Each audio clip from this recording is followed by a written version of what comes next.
explain to you guys the types of fast. Now, there's a lot of literature on fasting. There's books. The one I'm going to share with you guys today is the Fasting Journal. He actually has the book called Fasting, but this is actually from my mom that I borrowed just to kind of learn some more about it.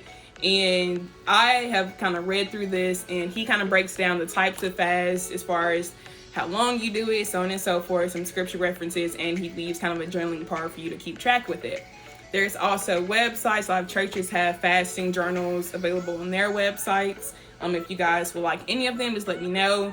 I can drop them down in the comments, find me on Instagram, whatever, I'll send it to you. So, straight out the gate for me, here are my three options from what I've learned. You have the water fast, you have the partial fast, and then you have the juiced fast. So originally, before I was hospitalized, the water fast was straight out the gate. I said, I have been deep in some very sinful situations, okay? I have been living up until this point. I think at that time, I hadn't turned 24 yet. So in my mind, I was like, God, we got to get to some roots of a lot of stuff. And I had in my mind what the situations I needed light in and to find the root of it. So I said, I don't need no partial. I don't need to fast from social media. I don't need to fast from cursing. I need to fast from food because we got to get to the root. And just an insert from that, something that I've learned, something I've heard Bishop T.D. Jakes say, we are not good weed pickers, all right? In actual real life scenarios, when you go to garden, by all means, if you can see the weeds, cool. Spiritual weeds, we have too many fleshly desires, too many fleshly emotions, okay? I know me. I'm quick to start plucking and cutting people and things off, okay? But if I don't consult God, if I don't let Him be the picker, if I don't ask Him to lead me and guide me through the garden, so either I need to get away from the weeds or I need to come back, like what am I supposed to do? What does that look like? And to remove whatever emotion is going to keep me from doing so, and let Him be the person to pick, or to just a little bit, leave it there, pick some more, and completely uproot it and not just leave the little roots at the bottom, but the leaves be gone. Because in my history, it was only right above the soil, okay? So in fasting, I can't stress this enough, get to the root. And if your volume was really loud, I thoroughly apologize because these big hands do clap very loud. So, water fast, nothing but water, no gum. I think you may be allotted. I think people have different, guidelines and criteria for it. Some people allow you to do peppermint, some people don't. Then the juice fast is the one that I did most recently with everything that I have going on, being on medication, so on and so forth. I can't really just straight out cut out a lot of nutritional needs that I have. And typically it's not any concentrated juice, okay? It has to be 100% juice. Most of the time I would end up having to dilute it with water. No milk. I can't do dairy anyway, but milk is not involved in that because that's technically still a food byproduct. You can do veggie broths, and each thing that I would do, since I wasn't doing a water fast, is I would only be allotted those things during a meal time. So I would kind of take it myself and to make sure it's 100%. A lot of times I'll juice, make a smoothie myself, and I will only allow myself to drink the smoothie during breakfast, during lunch, during dinner, and nothing in between. If I did something, it's going to be water. You're technically allotted like veggie broth and stuff like that, but being in the hospital for 6 days, another time 4 days, I'm sick of broth. Ain't finna do it. So y'all can do if you want to, just make sure it's veggie broth and not, once again, an animal byproduct, so on and so forth. And if you're gonna add salt, just do a little bit, because once again, you're not really trying to dive deep into having foods. This is still a fast. And just like the illustration that I kind of have behind me, no, it's not just a backdrop. Originally it was, until I started talking and I kind of heard the Spirit of God show me the parallel between something that's living and something that has pretty much withered away. And I promised that that was alive yesterday before I went to sleep, but now it's not, okay? But that's beside the point, all right? So when we're coming from these scorched places, or when we're coming from a barren land, when we're trying to fast our way through maybe this area and try to figure out where are the seeds that were planted originally that was supposed to have me looking like this, or even the weeds that have grown that has had me kind of looking like this. Okay, so even parallel to what it looks like to receive the gift of the Holy Spirit, going from something that still may look like it has a pretty color on the outside, besides the fact that it's withered away, it still kind of jumps out and gets your eye. Kind of like some of these people that are walking around here right now that you may think that they are attractive, but are really sent for a distraction or a delay, and it should not be given into your text, your phone number, your inbox, so on and so forth. Or there's this. Okay, not everybody is into greenery, not everybody is into plants. My mom is heavily and excessively, okay? But thing about plants is they're gonna show you more than likely what's up.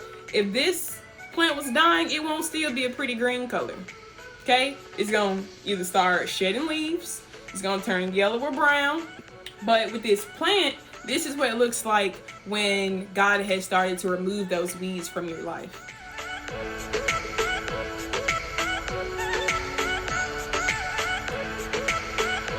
So now, aside from those three main kinds, let's kind of talk about what he defines as a couple of fasts. I'm sure there is probably other literature on it.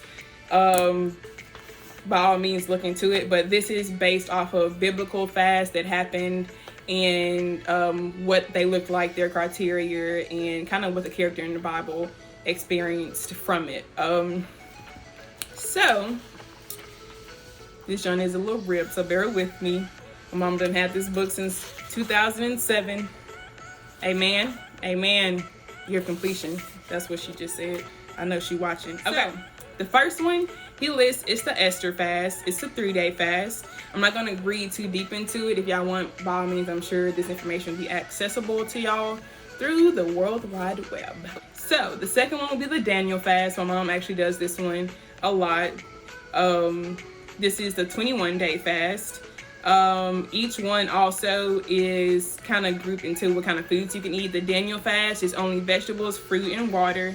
It includes no bread of any type, no pasta, no meat. The third is the self-examination fast, and this is just based off of how long you do it, and it's a 1-day fast. But me, that self-examination, I needed a minute. So, number 4, the fast before battle. And this is where it gets more of the biblical background of, in the book of Judges, when they fasted before going to war. Also, the 5th one, fasting to lift God's judgment from another's life. That can be found in 1 Kings chapter 21. And he just kind of goes more the fast for healing, the Dominion fast, which is a 40-day fast. I know my church has done that one. I've heard of a lot of churches doing that one. But once again, definitely look him up, okay? I've looked into it. It's been great starting off for me fasting. So I'm not just out here making stuff up. This is biblical based fasting, and that's what we're here to do. All right. And another thing about fasting is, after going a very long period of time without nourishing your body, I thought this was a myth at first, but apparently your stomach actually can shrink in size. Okay, so the biggest thing that I want to emphasize to you guys is how to break your fast. Okay, similar to the word breakfast, you go a long time sleeping, hopefully you're getting 7 to 8 hours of sleep. That's technically your body is fasting. So breakfast, you're breaking that fast with something hopefully nutritious. Okay, so to break fast, there's a lot of different ideas on how to break it. I Googled a lot of them. I compared a lot of them because with my digestive system, I didn't need any type of craziness. Luckily, there's already a lot of things I don't eat. I don't do beef, pork. I limit a lot of sugars and fats and so on and so forth.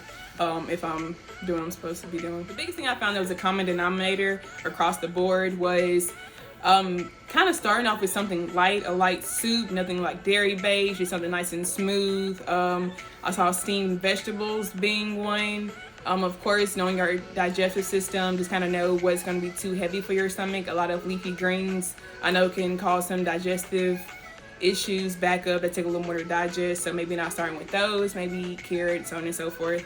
But with whatever you decide, making sure you know that you introduce the other stuff kind of slowly, progressively over time. Don't come out the gate in a whole full course meal of mashed potatoes, asparagus, baked smothered chicken, all types of stuff like that. Okay, and another thing to remember is when you go to break your fast, that meal that you eat, make sure you don't eat until you get full or eat past you getting full. Okay, you want to make sure you're progressively letting your stomach increase in size and get used to taking that load so you don't have any stomach issues. Okay. So in conclusion, one of my favorite ways to break a fast, the way I usually do it, is by taking communion. My church has it available to be picked up. They also have a fasting journal and just a prayer journal in general that has a communion prayer in it. So I read that to go along with it. Just rededicating myself even when I'm feeling sick. If I'm having any episodes with my ulcerative colitis, I immediately take communion. So I really recommend this to break a fast, even if you're feeling under the weather or if your body is just being attacked in any way. I say definitely read this, just rededicate your body back to God and accept the healing that comes through the blood of the Lamb, and also having faith and standing on that as well. But thank you for tuning in to my first series on fasting and some of my Bible journaling experience. As always, like, comment, share, and subscribe. Hit that bell button so you can get notified every single time I post.